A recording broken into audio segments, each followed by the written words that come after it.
Hi friends, welcome to expedition with Sanjeev channel. और आज का वीडियो में हम स्पेशली रुद्राक्ष के साथ साथ स्फटिक और चामड़ के बारे में जानकारी लेंगे हरिद्वार का हिमालय रुद्राक्ष अनुसंधान केंद्र से। नमस्ते। बहुत अच्छा लगा और हम आपके माध्यम से सभी देशवासियों से बोलेंगे कि हरिद्वार आएँ, गंगा जी के दर्शन करें, गंगा जी के स्नान करें, 4 धाम यात्रा करें, भगवान आपकी सब इच्छाएं पूरी करें। 78 से हरिद्वार आ गए। यहाँ हमने रुद्राक्ष और स्फटिक का काम शुरू किया। हम पहले व्यक्ति हैं यहाँ पे जो नेपाल से लाके रुद्राक्ष और स्फटिक की माला हरिद्वार में सप्लाई करने वाले। अब हम आपको बता रहे हैं रुद्राक्ष क्या है। रुद्राक्ष भगवान शंकर जी के आंसुओं को गिरने से जहाँ पेड़ों की पत्ती हुई थी उसको रुद्राक्ष बोला जाता है, जैसा कि शास्त्रों में लिखा हुआ है। कुछ व्यक्ति बताते हैं कि भगवान शंकर जी के पसीने की बूंद से रुद्राक्ष की उत्पत्ति हुई थी। तो रुद्राक्ष के ज़्यादातर पेड़ जो नेपाल में होते हैं और या इंडोनेशिया में होते हैं। कुछ पेड़ रुद्राक्ष के हमारे उत्तराखंड में भी हैं, 100, 200, 500 पेड़ हैं रुद्राक्ष के उत्तराखंड के अंदर भी। और कुछ पेड़ हर किसी ने कहीं ना कहीं अपने अपने आश्रम, मंदिर, घर में भी लगा रखे हैं अपने निजी 1-2 पेड़। ठीक, अब मैं आपको बता रहा हूँ जो नेपाल का रुद्राक्ष होता है वो इस तरीके के बड़े आकार का होता है। इसमें 2 मुखी से लेके 21 मुखी तक के रुद्राक्ष होते हैं। इसके अलावा कुछ और भी रुद्राक्ष होते हैं एंटीक, अलग अलग तरीके के भी। इसी में ही गौरी शंकर रुद्राक्ष होता है जो 2 रुद्राक्ष आपस में जुड़े होते हैं। ये तो होते हैं नेपाल के। नेपाल के रुद्राक्ष में क्या है, ये लकीरें गहरी गहरी होती हैं, देखने में बड़ा होता है। तो इसको तो आदमी 1, 2, 5 दाने पहनता है, या इसके 1 से 21 मुखी का कंठा या 114 मुखी का कंठा बनवा के इसको गले में पहनते हैं। ठीक, ये जो माला आप देख रहे हैं ये इंडोनेशिया की माला है। ये भी इंडोनेशिया की माला है। इंडोनेशिया की जो माला होती है वो सब छोटे साइज की होती है। जो माला पहनी जाती है 108 दाने की भजन करने के लिए, या गले में नॉर्मल माला पहनी जाती है, वो सब इंडोनेशिया की होती है। इंडोनेशिया की जो माला होती है उसके ऊपर लकीर तो होती है, दिखती नहीं है। हम ध्यान से देखेंगे तो हमको हर दाने पे 1, 2, 3, 4 ऐसे लकीरें दिखेंगी। इंडोनेशिया की माला भी अलग अलग मुख की आती है। जनरल माला 5 मुख की होती है। इसके अलावा जो अलग अलग मुख की माला आएगी उनका रेट काफ़ी अंतर से मिलता है। जनरल माला इंडोनेशिया की आपको 100 रुपये से 500 रुपये तक मार्केट में मिल जाएगी, अच्छी क्वालिटी की। ठीक, अब एक इंडोनेशिया में होती है पथरी माला। पथरी माला इसको इसलिए बोलते हैं कि इसकी हार्डनेस पत्थर जैसी मानी जाती है, हैवी वेट होती है, वजनदार, और इसमें लकीरें भी दिखती हैं हमको साफ साफ, और देखने में स्मूथ और चिकना है। तो ये पथरी माला पहले तो हमारे यहाँ के सब महाराज लोग ज़्यादा पहनते थे। अब क्योंकि बहुत कॉस्टली हो गई है तो इसको पब्लिक भी खूब पहनने लग गई है। ये 2000-3000 की एक माला होती है और अलग दिखेगा ये देखने में कि स्मूथ और चिकनी है। ये इसकी लकीरें भी इसमें दिखेंगी और कोई अंतर नहीं है। माला ये भी असली है, ये भी असली है। और रुद्राक्ष की माला क्या है, जनरल आपको बाजार में नकली नहीं मिलेगी, कहीं से भी लो आप। इसमें क्वालिटी होती है, कुछ छरछरा दाना आता है, कुछ टेढ़े मेढ़े छेद की माला आती है, कुछ ऐसी खोखले सी दान, तो वो रेट कम हो जाता है और ग्राहक को परेशानी होती है। अगर माला का एक दाना टूट गया हमारी 108 का, तो हमारी माला वो भजन करने के हिसाब से खंडित हो गई। पहनने के हिसाब से तो कोई फर्क नहीं पड़ता, भजन नहीं कर सकते। तो फिर उसको बनवाने जाओ, फिर आपके 100-200 रुपये सही कराने में लग जाएंगे, इतने की तो माला भी नहीं होती है। तो कुछ अच्छी क्वालिटी की जो माला सेलेक्टेड करके बनती है उसका रेट 500-700 रुपये बैठ जाता है, पर वो ग्राहक को लाइफ टाइम चलती है, जल्दी वो कोई खराबी उसमें नहीं आती है। वैसे तो ये कुदरत की चीज़ है, कभी भी कुछ हो जाए नहीं कहा जा सकता। पथरी माला जो है ज़्यादातर बहुत ही हार्ड होती है, इसमें कभी भी एक दाना नहीं खराब होगा ऐसा हम मान के चलते हैं। और कुछ सोने चांदी में बनवाने के लिए पथरी दाने को इस्तेमाल करते हैं, या जिनकी पॉकेट अलाउ करती है वो पथरी दाना ले लेते हैं। ये है माला का इतिहास रुद्राक्ष का। रुद्राक्ष को हम पहनते हैं तो हमारे स्वास्थ्य के लिए अच्छा माना गया है। समझो जड़ी बूटी है ये, हमारा नुकसान कुछ नहीं होगा रुद्राक्ष पहनने से। अच्छा, स्वास्थ्य के लिए अच्छा होगा और धर्म के हिसाब से अच्छा। भगवान शंकर जी का रुद्राक्ष है, जैसे भगवान कृष्ण की तुलसी की माला पहनी जाती है, श्री राम जी की तुलसी की माला पहनी जाती है, ऐसी जो रुद्राक्ष जो ऋषि मुनियों की परंपरा चली आ रही है। रुद्राक्ष पहनिए आप, कभी भी जो व्यक्ति पहली बार रुद्राक्ष पहनेगा वो हाथ में इसका ब्रासलेट भी पहना जाता है, ब्रासलेट दाना। तो आपको माला और ब्रासलेट एक साथ पहनते हो तो मैं आपको दावा करता हूँ एक हफ्ते में आपको कुछ ना कुछ अच्छा महसूस होगा। अच्छे महसूस से ये मत समझिए कि आप पे पैसा बढ़ जाएगा, आपकी समस्या दूर, या कुछ भी नहीं होगा। जैसा आपको मन को एक अच्छा, मन को मजबूती सी मिलेगी, कॉन्फिडेंस बढ़ेगा आपका कॉन्फिडेंस बढ़ेगा कि हमने रुद्राक्ष का ब्रासलेट पहनने से एक कुछ अच्छा लगेगा आपको। मैं यही कह सकता हूँ, शब्द मेरे पास नहीं आ रहे कि मैं क्या बोलूँ आपको। नहीं ये सब, तो ये है रुद्राक्ष।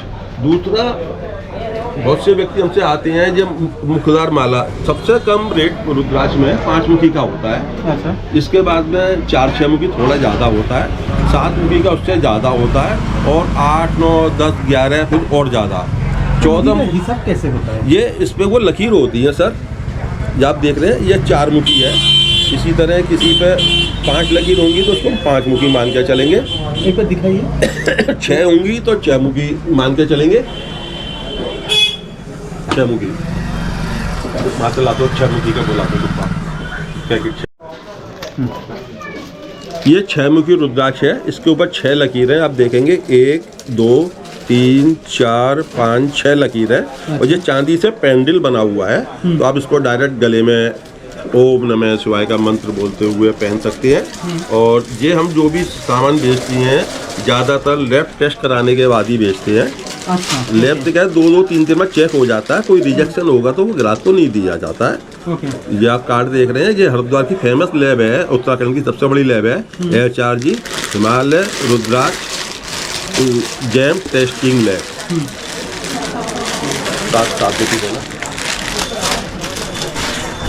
मुखी रुद्राक्ष, अब 7 मुखी रुद्राक्ष आप ये वाला हमसे लेते हैं, उसको कलेक्टेड साइज बोलते हैं। तो हम बोलेंगे ये दाना एक 1500 या 2000 रुपये का है।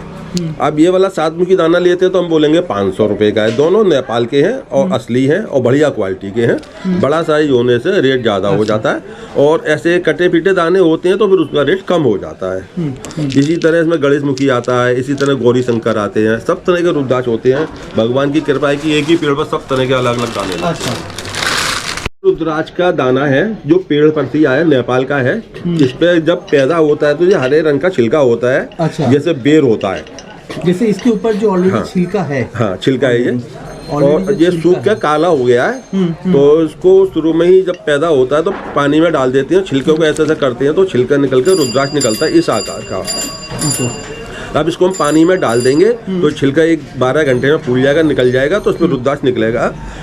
तो ये 6 मुखी भी हो सकता है, 5 भी हो सकता है, 4 भी हो सकता है। और जो बड़े दाने होते हैं उनको महसूस हो जाता है कि इसमें 7 से 14 तक का कोई निकलेगा। अच्छा। तो वो किसान लोग पहले ही निकाल के उसको ज़्यादा कीमत में दे देते हैं। अच्छा। इस तरीके से पैदा होता है तो नेपाल। कॉस्टली कौन सा ज्यादा होता है? 14 मुखी का दाने का रेट अभी 35 से 50 हजार रुपये एक दाने का। अच्छा।